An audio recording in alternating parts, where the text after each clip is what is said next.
Hi everyone, in front of me I've got REALME GT Neo 2 and let me share with you how to enable developer options on this device.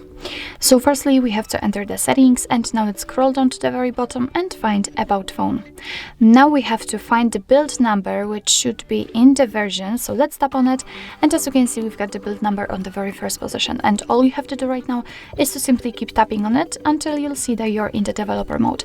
If you've got a pattern or a pin, then your device will ask you to enter this in order to confirm the whole step, and as you can see right now we are in the developer mode.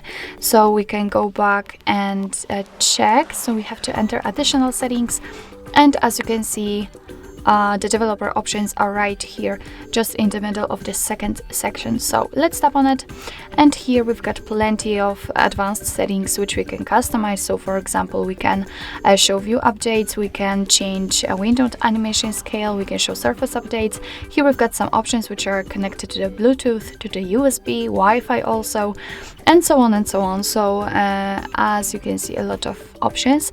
So in order to turn on the option, all you have to do is to simply tap on the switcher and as you can see it will be immediately activated and applied.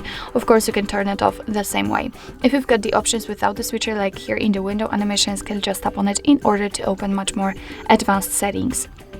And if you're done with customization of developer options, if you'd like to turn them off, just go to the very top of the list and tap on the switcher right here. And as you can see, none of those options are active, they are not visible.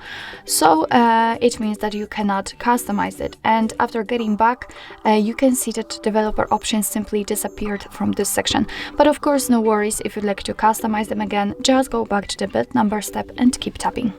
So actually, this is it. This is how to enable developer options in your REALME GT Neo 2. Thank you so much for watching. I hope that this video was helpful, and if it was, please hit the subscribe button and leave the thumbs up.